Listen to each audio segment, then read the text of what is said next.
தற்போது கிடைத்த அண்மை செய்தி. திருவண்ணாமலை மாவட்டத்தில் வெள்ளத்தில் அடித்துச் செல்லப்பட்ட சிறுவன் சடலமாக மீட்கப்பட்டுள்ளான்.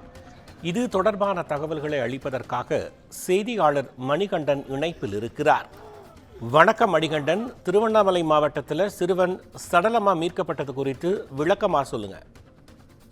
நிச்சயமாக கோபால், திருவண்ணாமலை மாவட்டத்தில் கடந்த சில நாட்களாகவே மிதமான மழை முதல் கனமான மழை பெய்து வருகிறது. தொடர்ந்து குறிப்பாக ஜவ்வாது மலையில் பெய்த கனமழையின் காரணமாக மிருகண்ட அணை, குப்பநத்த அணை நிரம்பி உபரி நீர் வெளியேற்றப்பட்டுள்ள நிலையில செய்யாற்றில் அதிகமான வெள்ளப்பெருக்கு ஏற்பட்டுள்ளது. இந்நிலையில் திருவண்ணாமலை மாவட்டம் செங்கம் அடுத்த கொட்டாவூர் கிராமத்தை சேர்ந்த காமாட்சி சஞ்சீவி இவர்களின் 3 வயது சிறுவன் பெற்றோர்கள் விளைநிலத்தில் பணியில் இருந்தபோது குழந்தை இயற்கை உபாதை கழித்துவிட்டு ஆற்றில் சென்ற நீரில் இறங்கிய போது எதிர்பாராத விதமாக ஆற்றில் அடித்துச் செல்லப்பட்டதாக கூறப்படுகிறது. தொடர்ந்து சிறுவனை 3 மணி நேரத்திற்கு மேலாக காவல்துறையினரும் வருவாய்த்துறையினரும், அதாவது அவங்களுக்கு தகவல் கொடுத்ததன் பேரில் சம்பவ இடத்திற்கு வந்த தீயணைப்பு மற்றும் பணியாளர்கள் உதவியுடன் சரியாக 3 மணி நேரத்திற்கும் மேலாக சிறுவனை உடல் செய்யாற்றில் தேடி உள்ளனர். தொடர்ந்து அப்போதும் கிடைக்கவில்லை சிறுவனை தொடர்ந்து தேடியும் பணியில் ஈடுபட்ட தீயணைப்புத்துறையினரும் மற்றும்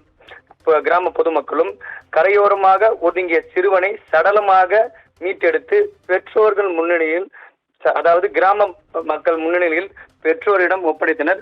இந்த சம்பவம் கொட்டையூர் கிராமத்தில் பெரும் சோகத்தை ஏற்படுத்தியுள்ளது. கோபால், தங்களின் தகவல்களுக்கு நன்றி மணிகண்டன்.